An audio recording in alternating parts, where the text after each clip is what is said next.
is my slideshow.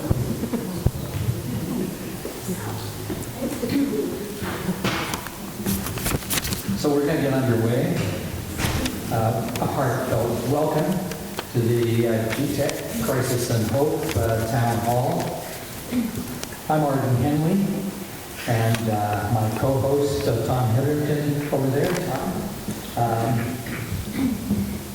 And also from the GTEC team, here tonight our program manager, Michelle Nguyen,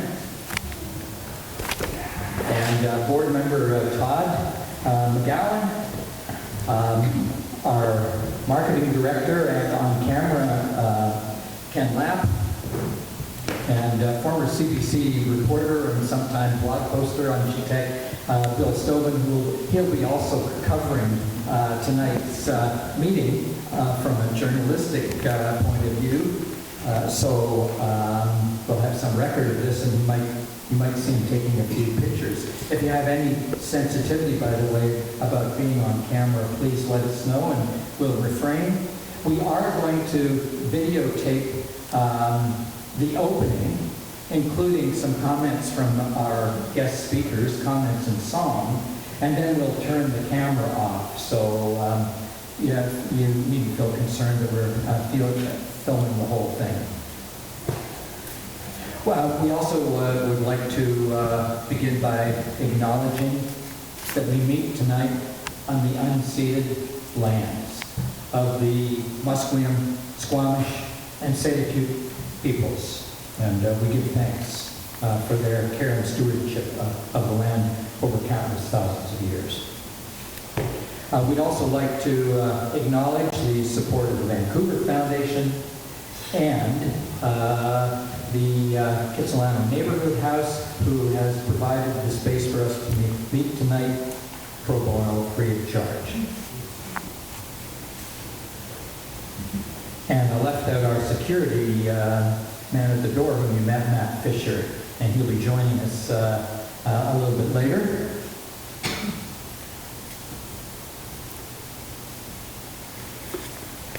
Just by way of context, before I hand over to Tom, this is a time like no other time, fraught with peril and rich in opportunities.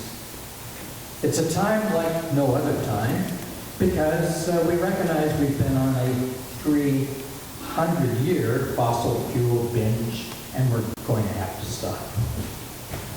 It's rich in opportunity because as human beings, particularly when our backs are against the wall, we are incredibly creative. Especially when we can be creative together. And that's the theme of tonight's town hall is our collective creativity. Okay. Oh, welcome. Yes, welcome. So I'm going to hand over to my co-host, Tom Hetherington, to introduce our guests and also provide you with a little more context for this evening. Hi, can you hear me? Is it on? Yeah. Yeah, okay. My name's Tom Hetherington. I'm a homegrown 68-year-old baby boomer, retired social worker, counselor, former leader of the Green Party of British Columbia. Briefly, I'm also an environmental activist and a proud member of the Extinction Rebellion. I'm inspired to action by people such as Greta Thunberg. I'm informed by the IPCC report. My climate knowledge has created real emotional problems for me. I'm starting to lose it. The emotional threshold for me began when the penny dropped, and I actually felt what the consequences were of this crisis. It's one thing to know them in your mind, it's another to feel them. I began to lose sleep. I remember thinking, this is not a bad science fiction movie, it's reality. There is no John Wayne that's going to come in at the 11th hour and save us all. I was scared. I still am scared. I've become very anxious and depressed. I began to see myself going through the stages of grief. I'm a counselor. I know what those look like. I started to lose control in social situations and sometimes felt rage that I have to struggle to contain. I'm also a guy who wears his heart on his sleeve. I tear up more easily. For example, sometimes when I see young people planning for their future, or a mother with a baby, I start to tear up, thinking of that future and what waits for these young people. I'm almost tearing up now, just telling you that. I struggle to keep quiet about reality, their hopes for the future. In short, I'm drifting into what some would call situational depression and anxiety. I feel sometimes like I'm going crazy. It's not okay for a trained counselor, to cry on buses because of the news that he sees on his Facebook feed, or start arguing and yelling at his friends and relatives who do not seem to understand, who are doing very little. I also began to notice other people experiencing similar problems. As I began to let my climate anxiety come out, as I came out, we started to talk honestly to people. I started to feel less overwhelmed by my emotions. I also became more comfortable with my tears. I see tears as a physical purging of the emotional system. I also found that many people do not want to believe that the crisis is real, or they're not able to really appreciate its consequences. I try not to talk to these folks about the crisis because when I do, I tend to alienate them, and they distance from me as a human being and a friend, and that's very hard. I'm a great guy to invite to a party. I've also found comrades who do provide a willing ear and support. I've developed meaningful and deep relationships with some of these people. It's these relationships with people that provide me with hope. Human connection being the most useful mechanism in coping with difficult times. Human relationships may not provide all the solutions, but they provide comfort. The other thing I learned was that in order to have any hope, it is necessary to move from grief and despair through action towards hope. And that process requires courage. I heard the definition of the word courage the other day that stuck with me. Courage is doing the right thing even though you're not sure of the consequences. For me, that action has taken several forms. I increased the amount of mindfulness work I do. I increased efforts to live in the here and now.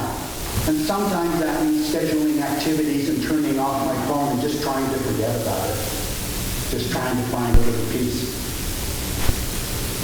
I speak with others about my depression, my anger, and my grief, and I trust that they will accept me. I started to take action about the climate. I rebelled. As a social worker, I am concerned not only about my own well-being, but the well-being of others. I am very pleased tonight that we have several speakers and audience members who I've seen turn grief to hope through taking action. People who are prepared to stand up, to not be a bystander. Stand up and sacrifice for us all. People like Elin Gibson, who stood up and went to jail as a result. Ruth Walmsley and the good people at Broke. Ruth's been an activist all her life. Hard work, organizational skills, music, prayers helped her stop the pipeline, provided me with hope. I hope she's stopped the pipeline. Yeah. Ruth's colleague an Anglican priest with a small parish in New Westminster. I don't know her yet, but I'm very looking forward to hear what you have to say, Emily.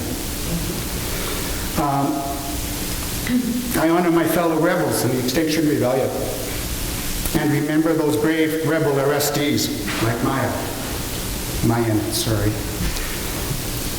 who tomorrow morning will go to court to face charges because of her occupation of the Burrard Bridge.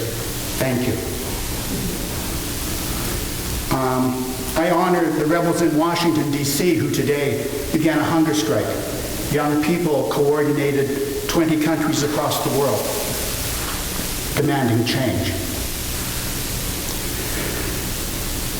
I honor former city councilor member and public health and environmental activist Fred Bass. He's going to speak with you tonight.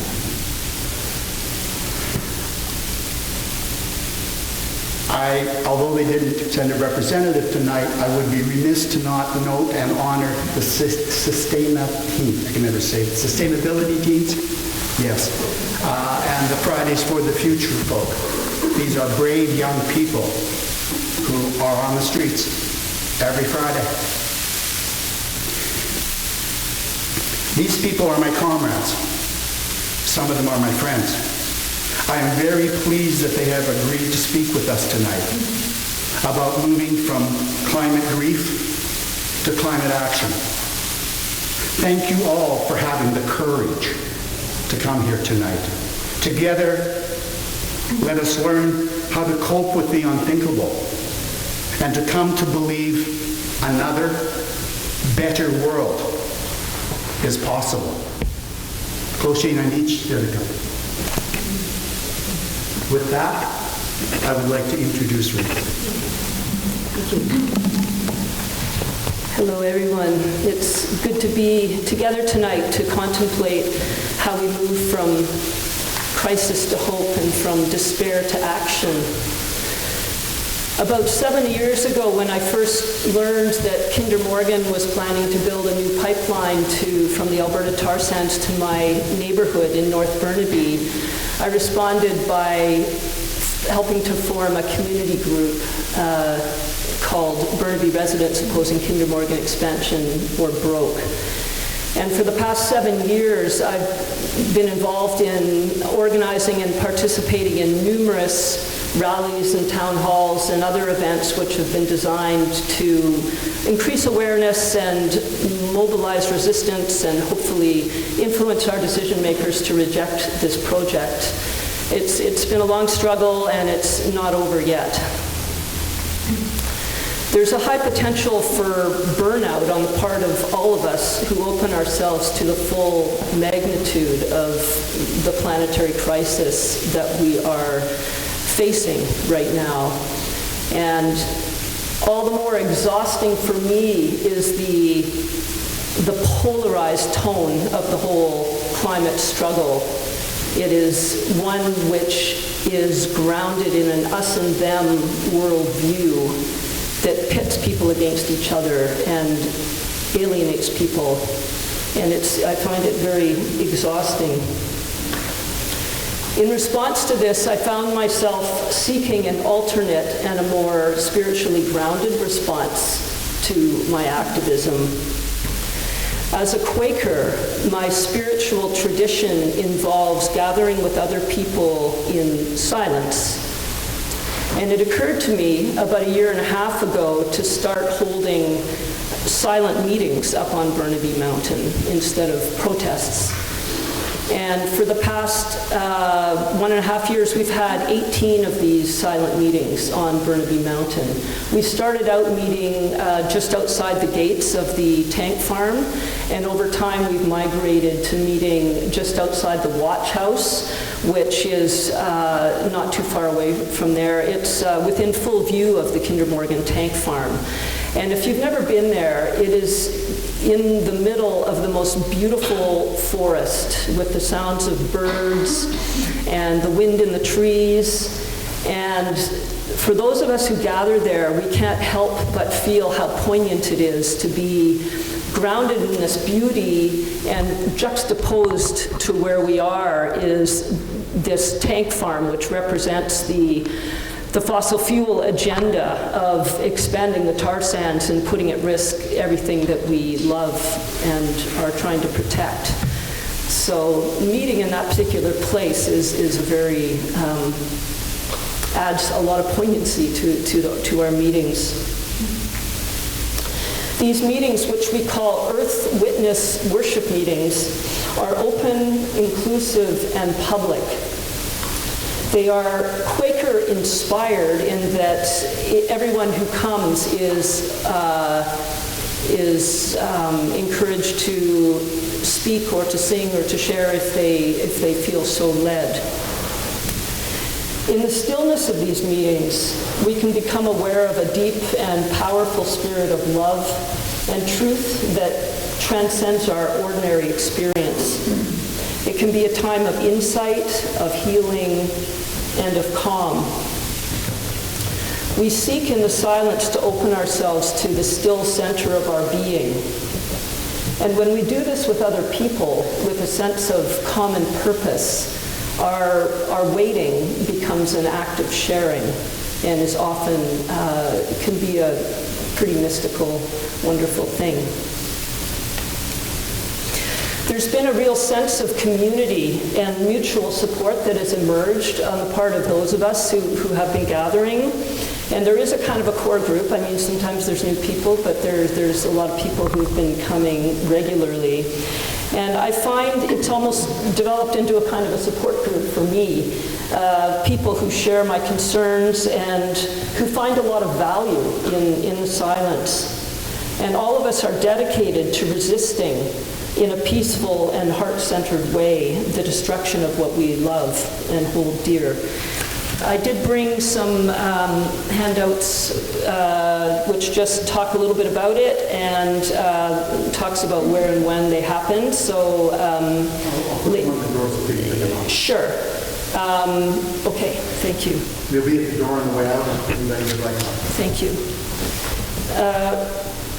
There's three principles that I've come to understand which are key to me in sustaining my ability to stay engaged with my own activism. One of them is community. I think that's kind of a natural one that everybody understands, that connecting with other people who share our concerns is such an important part of keeping ourselves, keeping ourselves in a good place. The second is taking the long view and recognizing that what we're engaged in here is a planetary shift.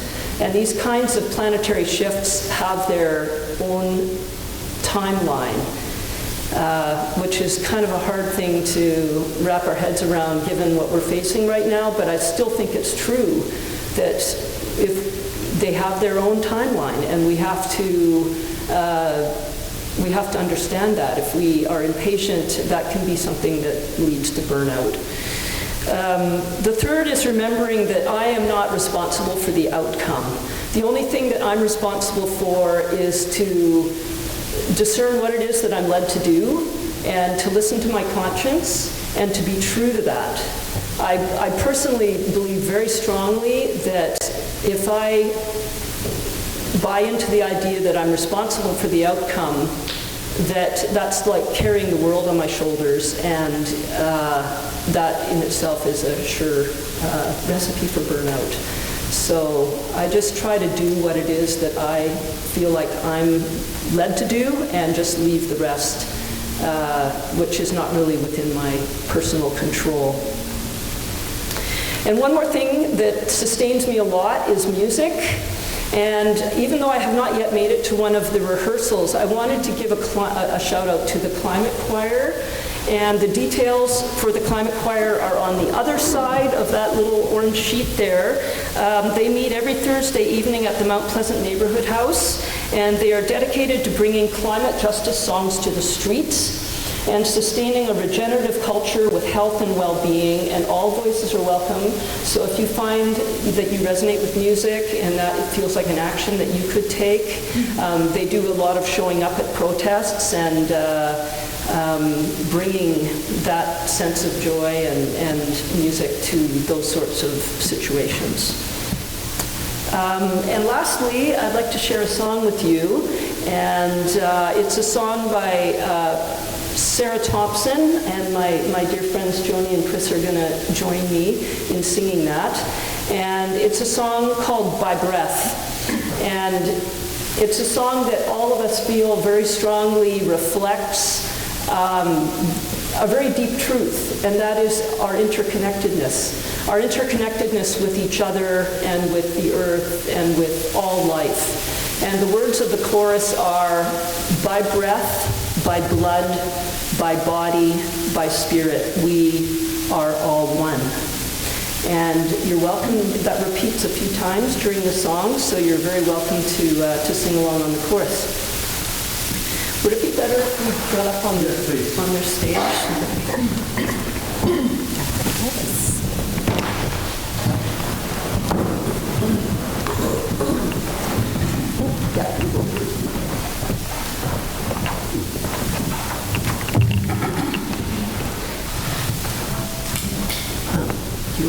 Is that there or no?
Oh, it's my pleasure to introduce my friend Emily.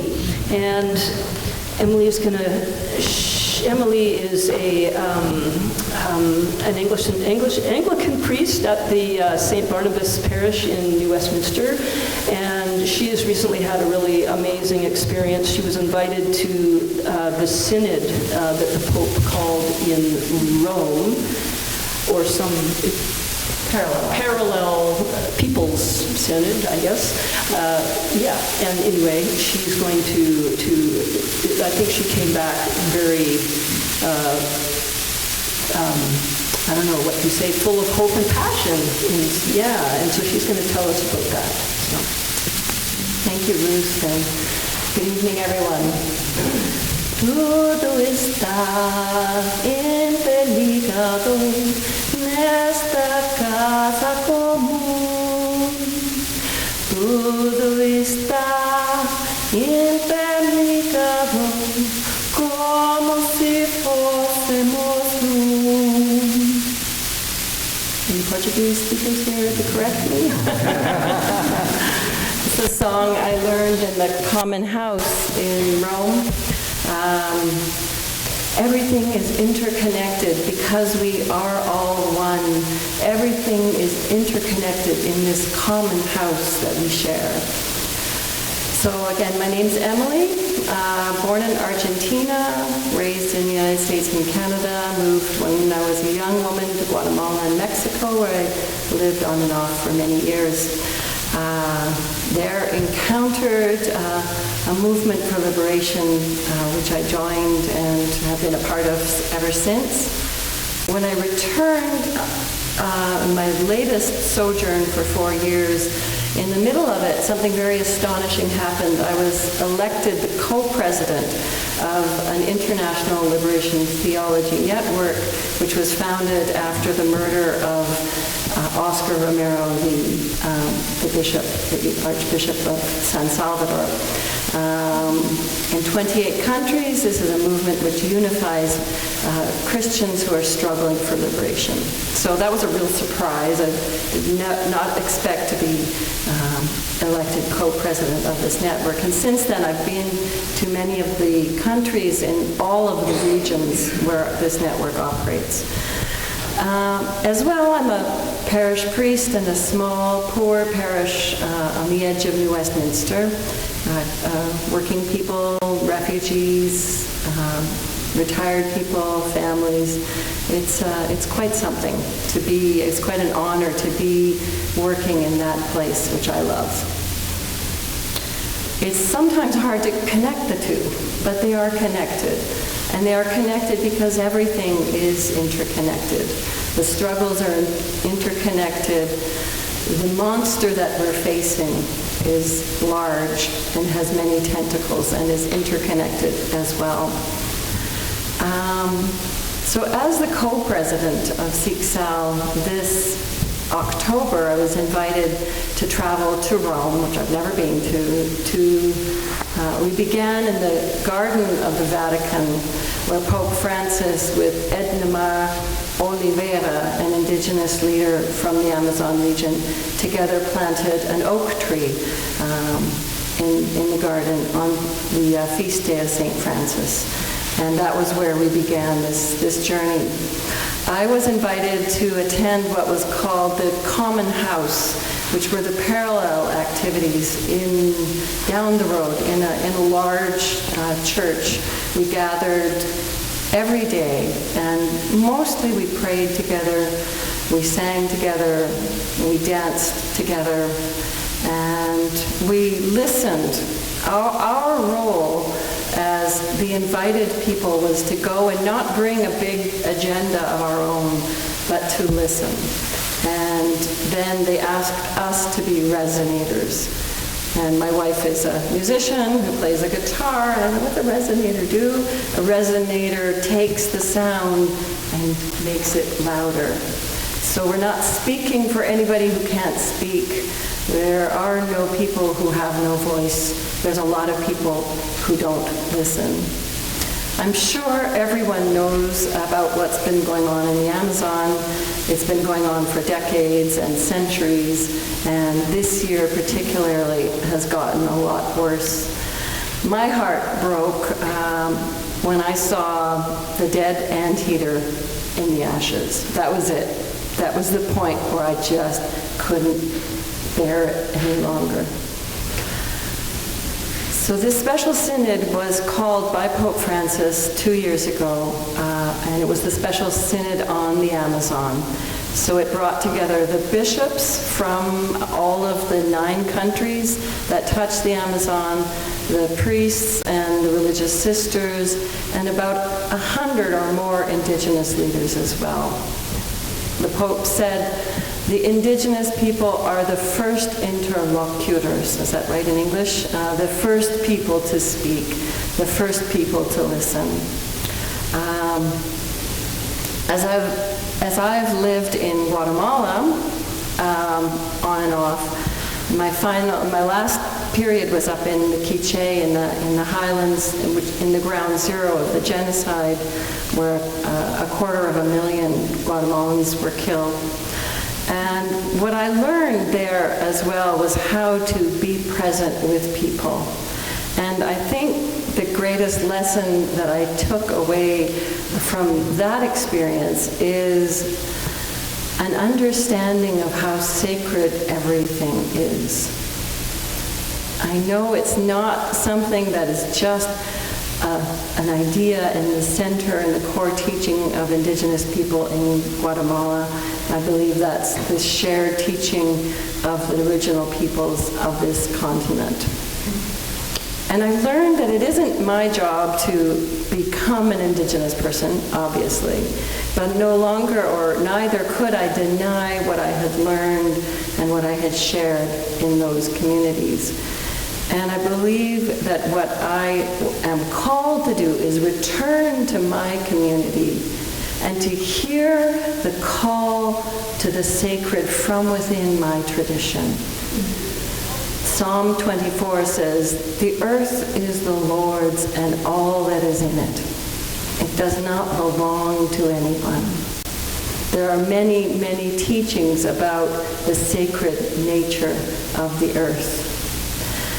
So as a resonator from that meeting in Rome, the message I bring back is that we are called to look into our own histories, into our own traditions, and into our own places, and stand up to the demonic forces of destruction, wherever they may be. One of the most difficult things that I've had to do as a Canadian going to the many countries I have visited is to apologize. I have had to stand up before more assemblies than I care to remember to apologize for the actions of Canadian mining companies. Has anybody been to the opera recently, to the symphony, to the aquarium, to the Goldcorp Center for the Arts? Goldcorp is one of the worst violators of human rights in the world. Almost 70% of mining companies have their base here in Canada. And Tom is looking at me with that look. So I will wrap it up just to say that our responsibility is to return the sacred into our lives from wherever we find ourselves, and to stand up to this oppression, to this violence, wherever we encounter it. So, back over to Tom. Thank you very much. Thank you.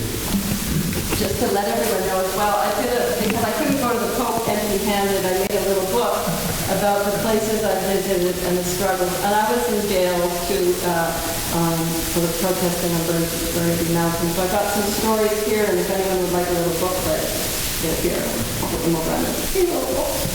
You want to wake him up? You ready? Extinction! Rebellion! Extinction! Rebellion! Extinction! Rebellion! I'm very, very pleased to have Maya come and tell you a little bit about Extinction Rebellion. Before she does, I want to say that as an old boomer guy, I'm used to having power and authority. As a white male, I expect it. Not correctly, but I do.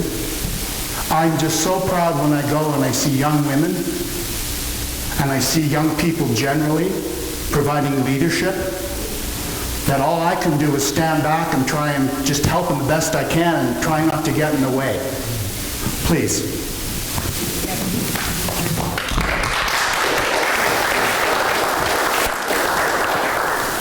Thanks so much for having me. I'm really honored to be here.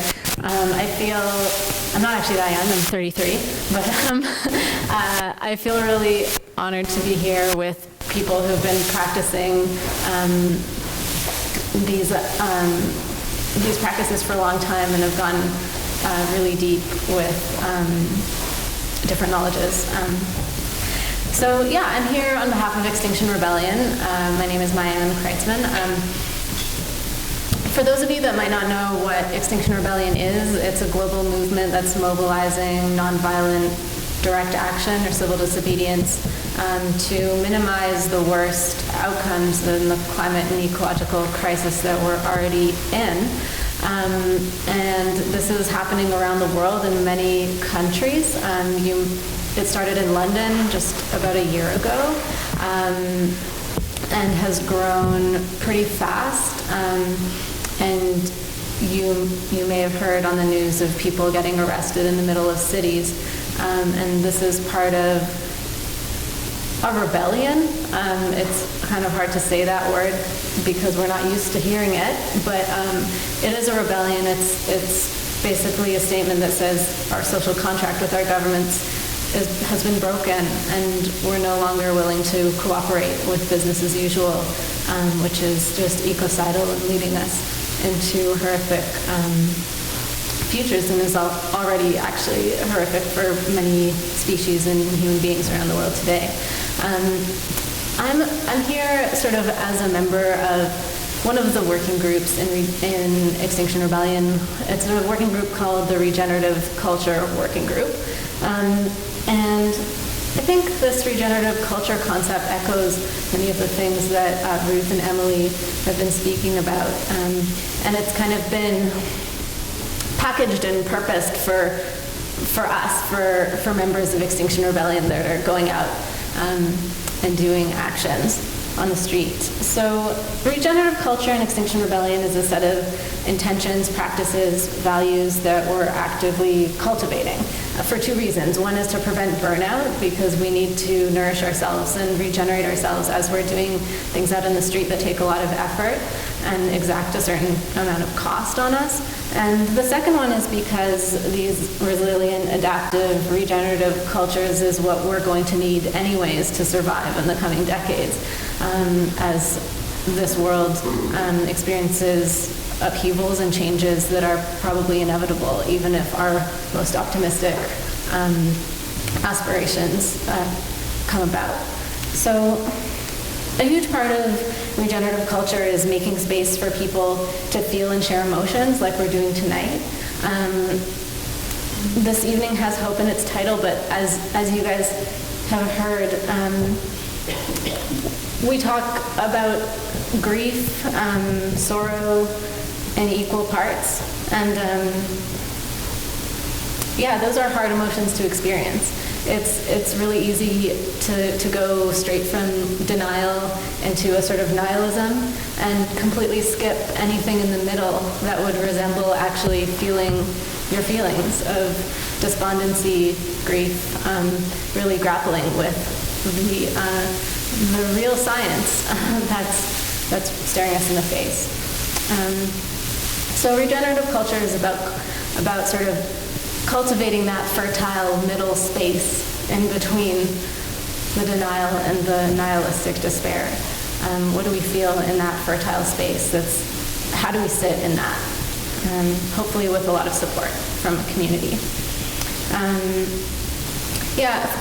Focusing on hope only is something that a lot of politicians are calling us to do, and sadly that can be a sort of soft denialism, because even if we succeed in a lot of the goals of our justice movements, we will still suffer, and creatures on this planet will still suffer and are already suffering.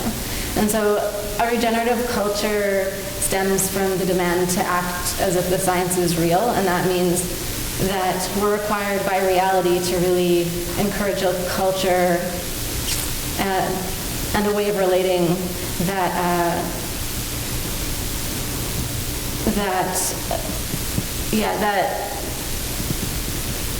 that experiences ways of being that include grief, love, courage, humility, deep communion with the parade of the dead and the dying. And that's not something that our liberal cultures really do very often. And so it's a weird thing to try to do, but it's a very interesting thing to try to do, actually. And I found it enormously meaningful. And balancing acts of rebellion and action with faith and grieving the inevitable losses is a really tricky and ambivalent space to be in. For a long time, I know I didn't want to hear anybody who was talking about climate adaptation or anything like that, because I was like, no, but we're going to win this. And so being in that middle space where we're both grieving and adapting, but also acting with courage and with faith, with as much conviction as we possibly can, is something that I'm cultivating for myself, and I think many people in our movement are as well. So thank you so much for being here. If you're interested in Extinction Rebellion, come talk to me. I didn't bring any handouts. The outreach team will probably be annoyed at me that I didn't do that, but I'm happy. Are we the active web presence, right? Yeah, absolutely. You can certainly follow us on Facebook, Twitter, and I'm happy to just write your name and email down, and we can follow up with you. Yeah. Do it again. Thank you. We there? Still on? Thank you very, very much, not only for tonight, but all the good work that you do. Good luck tomorrow. Fred Nass needs no introduction. I'm going to give him a short one anyway. Fred, among other things, was a city councilor and a public health activist who I think, I'm going to say single-handedly, pioneered anti-smoking policy, not only in the city of Vancouver, but province and maybe internationally as well, Fred? Good. Yeah. Pardon? Not in Rome. Not in Rome. I've also, Fred has another side that I know him as well with, which is an environmental activist. He's done a number of very heroic and courageous things. Did you stop a coal train once? Do I remember that? 12 other people. I was part of it. Yeah. So Fred, I think, is on a lot of levels, but for sure on an experiential level, able to tell us about how hope can come from action. Please, Fred.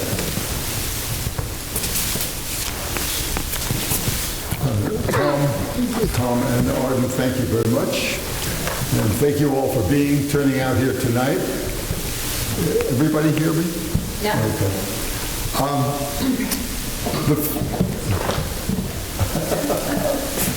Glad you can hear me. The first meaning of crisis implies intense difficulty, trouble, danger.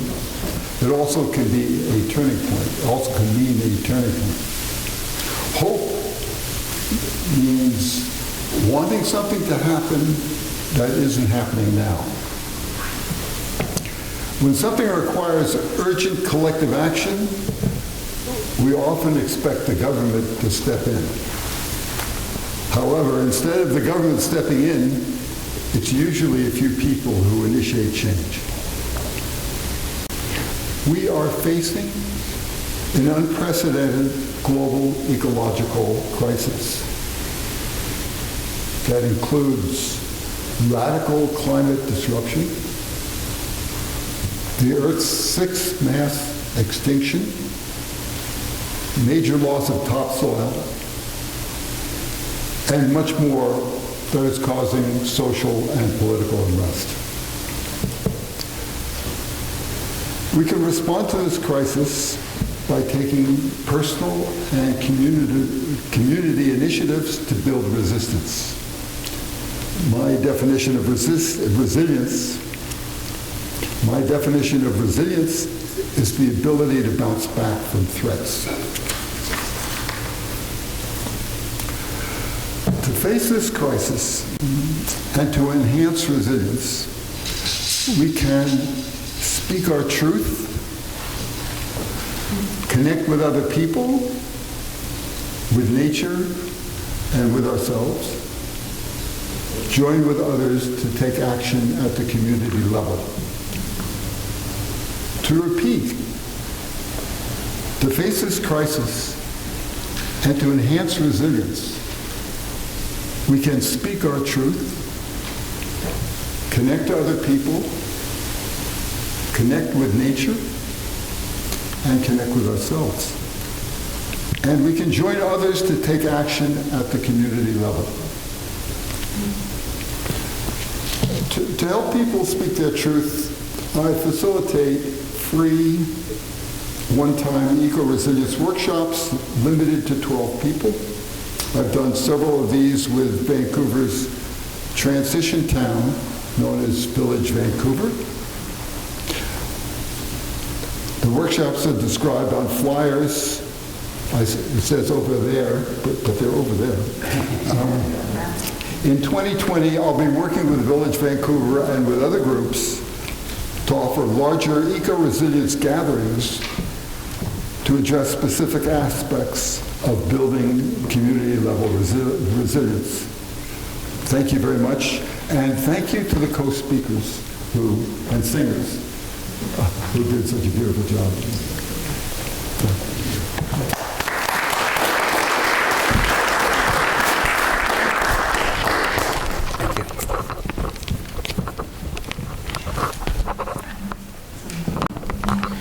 Thanks so much to our guest speakers. We wanted to provide all of us together here tonight with an opportunity to hear from the front lines of what's taking place in relation to the climate emergency or climate crisis. But to segue from one thing Fred said, we often expect or hope that government will take the appropriate steps, invoke the regulations that are required, provide the legislation necessary. And that's important, but as important as it is, GTEC's conviction is that unless we complement government's actions or perhaps even provoke government's actions through community efforts, then we're not going to respond as well and wholeheartedly as we could. And that's really the purpose of tonight, is to come together in a very beginning way to begin to respond as community to the climate crisis.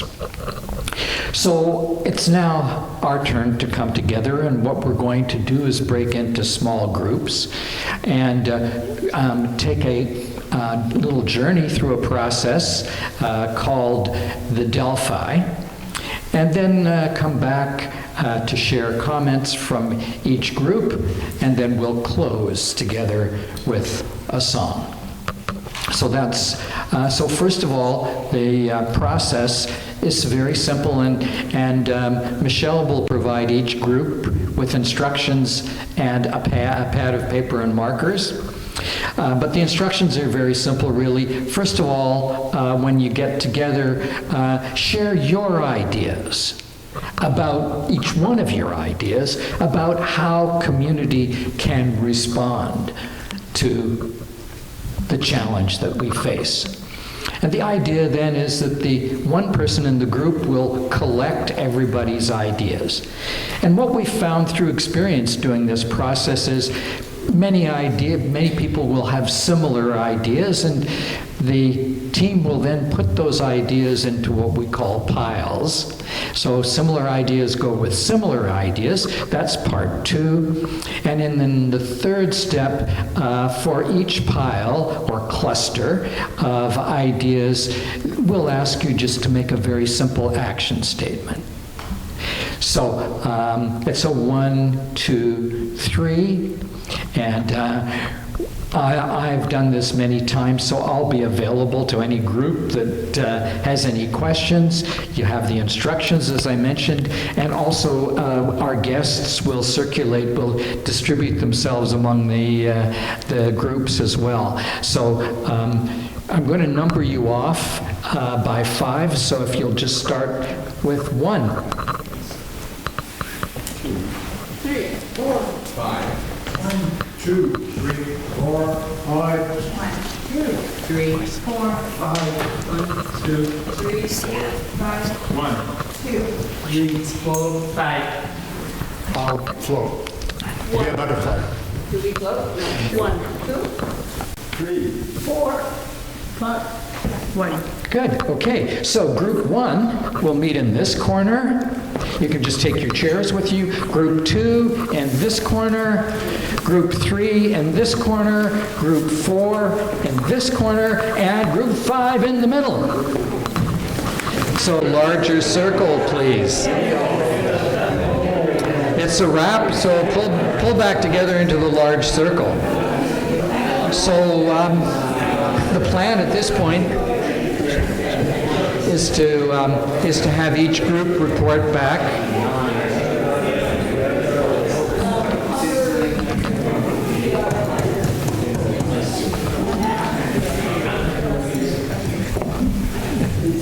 Okay, so I'm going to call on each group to report. And I just want to check with you, we'd like to film the reports. But if you're uncomfortable and you're the reporter and you'd rather not be filmed, just let us know and we'll be glad to respect your request. So let's go backwards from group 5. So can we have someone tell us from group 5, and I'll pass them the mic.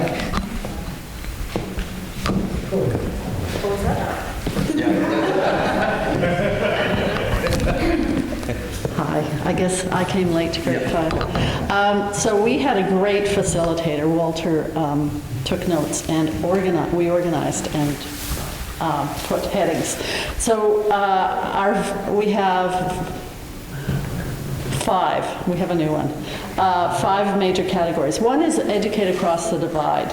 And the idea that, we have to do a lot more education. We can't just talk amongst ourselves, the converted, that we have to reach out across divides and really sort of bridge the polarization across these themes. Next one is, and this was, we called it investing in resources for education. Getting the science right. There's so much debate about what the actual need is, and there's a lot of controversy, so getting the science right.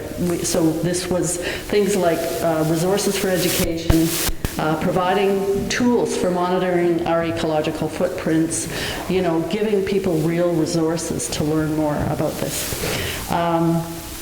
And then move to community planting and food activities, sharing potlucks, planting trees, but doing community activities that get more green and reduce our carbon footprints. The other one was walking the talk, that we need, if we're advocating for this, we really need to be taking individual actions ourselves so we serve as role models. And then there's a new one that just showed up, and that's advocate for change. That's it. Thank you.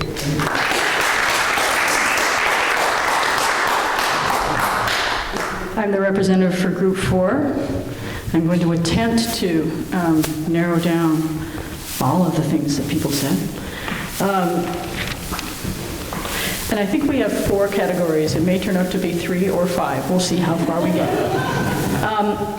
One is, we talked about things we do as individuals, and everything from talking to our MPs to speaking to our friends and to our family, to listening to those people, to getting your voice heard just on an individual level. That was one. We also really recognize the need for being with others as much as possible, as opposed to in front of our screens at home. We've thought of lots of words: to co-inspire, to collaborate with people, to be in support with one another. How do we do that? Maybe we just have to practice that a lot. How do we involve ourselves with people who are perhaps on the margins, or perhaps aren't listened to enough? Like perhaps people who are passionate enough to be arrested 5 times. Because there are folks like that. And how often do we get to hear from them directly? Another one is, how do we get support for ourselves, and how do we give support out? How do we listen well enough to each other? And I think we have to figure out how to like each other, which means that usually comes from listening to each other deeply enough, without agenda, without interrupting. And so you begin to build trust, because we're going to need each other as things hit the fan. And the fourth one was getting practical. What kind of priorities are there for your region? What's the most important thing for where you live? What goals are you going to put there for that? And how do we know what's successful? How do we measure that? How do we know when we're getting where we're getting? Or how do we keep going even if we don't know if we're going to get there? So it sounds like I have a lot of questions as opposed to plans, but thank you.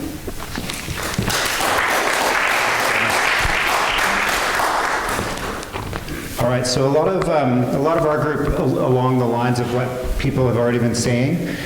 So our main areas of focus were changing the conversation, sort of action-focused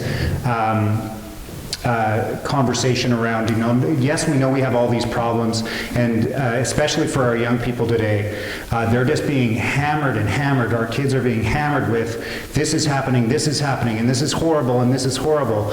But they need to understand that there's things they can do to fix it. So we talk so much about the horrible things that are happening, but we don't hear enough about what we can do to change it.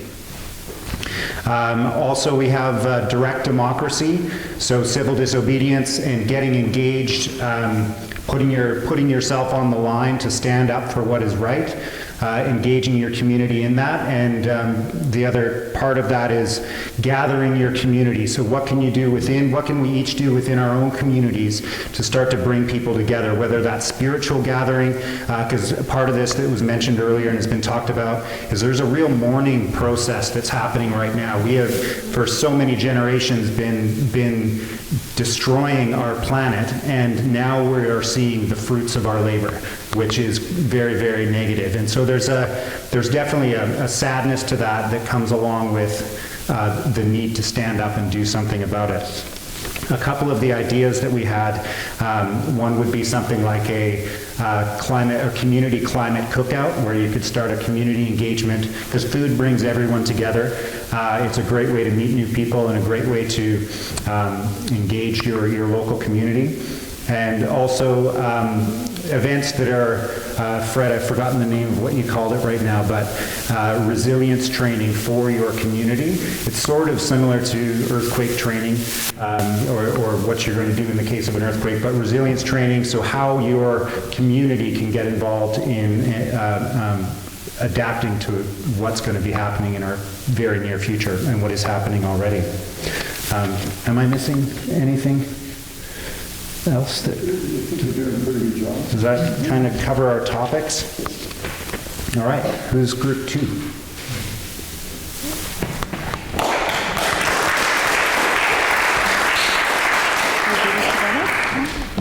Okay, so we We talked about things that we could do individually and as a community, and that we could lobby government to do. So individually, we talked about making ethical investments and making choices to do things like walking, riding our bikes, recycling, decreasing our own consumption, changing just the practices in daily life to make things better. Individually in communities, we talked about engaging in our own communities, whether it be if we lived in an apartment or in a triplex or in a neighborhood, and just talking about issues on the climate crisis with our neighbors, and maybe bringing in resources just to get everybody more informed. We talked about individually and with our community to vote and apply pressure to challenge politicians to be accountable. We also talked about identifying and promoting corporations that are following climate-friendly practices, and there's actually lots of them in Vancouver. We thought about having family car shares within neighborhoods where, because electric cars are quite expensive still, and maybe sharing that with maybe having 3 or 4 family groups together and sharing a vehicle. We talked about having car-free days citywide to start, maybe having a Vancouver car-free day, and hopefully having it go wider. Do you want to share a few? You're doing okay. Okay, we talked about this would be community, individuals, and government lobbying to have all plastics banned. So everything from plastic bottles, bags, packaging. And by this is something else that when you're in a community, to be leading by example, taking your own containers to the store, not buying plastic wrap, not using plastic water bottles, that kind of thing. So I could go on, but we had a great discussion, so thank you. Number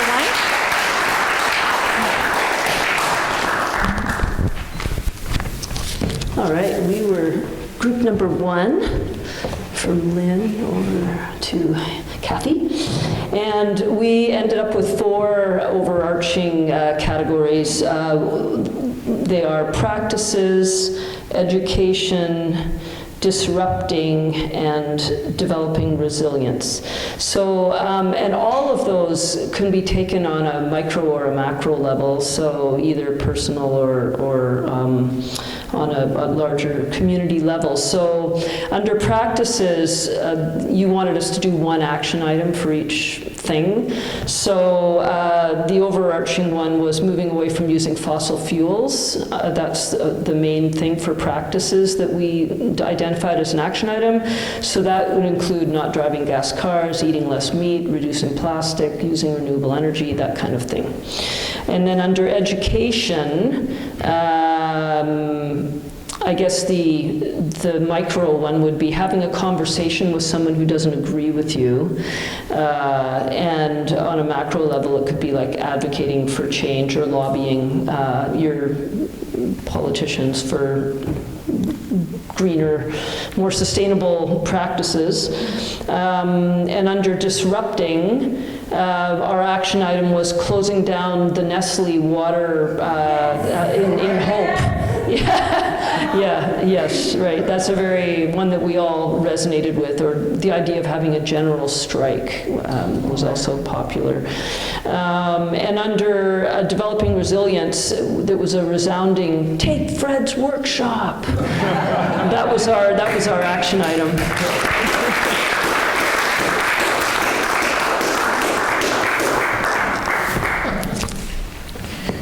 Well, thank you, everybody, for coming out and being together in this way on a rainy November night. We have, as you've seen, videoed the guest speakers and also the feedback to the group as a whole, and it'll be posted on our website. We will also provide you with a written summary of this evening's proceedings at the email that you provided when you registered. If we don't have your email and you'd like to have those notes, just let Michelle know and she'll make sure that you receive them. We'd love to hear from you. If you have any further thoughts or ideas, you can always reach us at gteccanada.ca. And for those of you who would like to express your ideas more fully, we have an online free access publication called the GTEC Reader, and we're very interested to receive submissions. So once again, on behalf of the GTEC team, thanks so much. And our plan is, Tom, do you want to? Yeah, I just wanted to remind people that this isn't the only type of event that we offer. Over the coming months, we will be offering, let's call them one-night workshops around environmental issues. So I invite you to pay attention to our website, have a look at those and enroll. And I guess if you want to offer a workshop, it would be a venue where you could take some kind of academic action, I guess, and, I don't know, talk about beekeeping. I don't know. I just wanted to say that. Thanks, Tom. We have a program called the Neighborhood Environmental Education Project that offers workshops. We did a series of 7 this fall here at Kitts Neighborhood House. We'll be continuing in the winter and spring. And also, we'll also simultaneously be offering a town hall and workshops in the Collingwood area in the new year. One word, the last scheduled workshop is this Thursday evening, so if you're interested, please take a flyer and respond soon. Your eco-resilience workshop. Eco-resilience, last one's this Thursday evening. Great. It's in Western Kitsilano. It's limited to 12 people, so I don't tell people unless they register exactly where it is. It's in Midwestern Kitsilano. So out of respect of our hosts, we do want to wrap it up, and I'd like to invite Ruth and company to sing us out. Sure. Water is life. So we have some lyrics here, and it's a song that it's by the same woman who wrote the one I sang earlier, Sarah Thompson. And it's a song that she wrote about standing rock.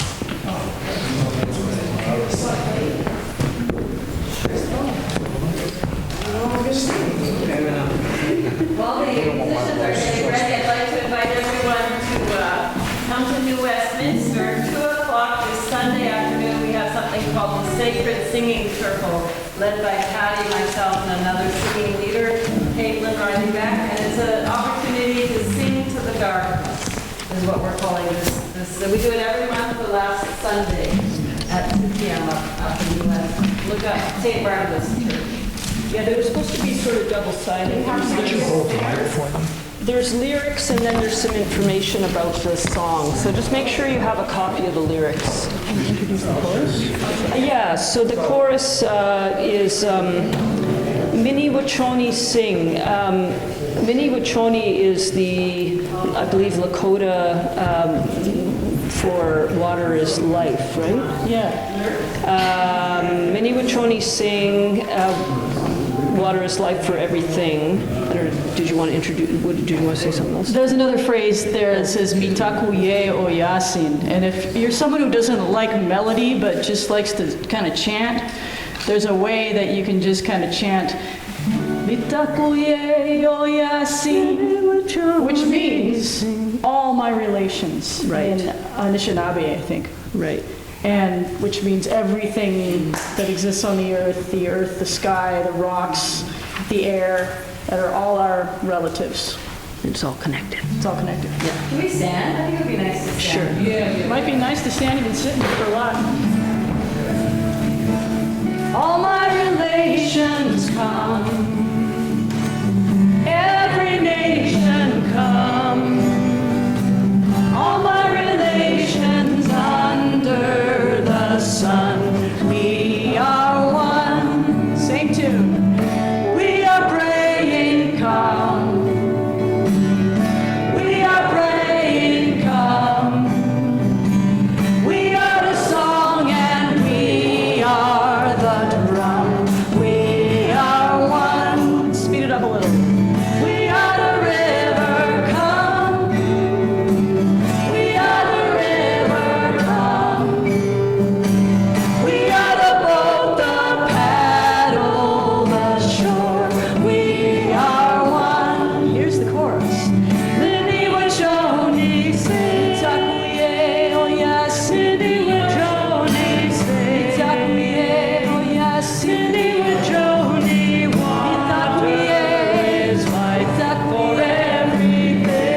important, it counts.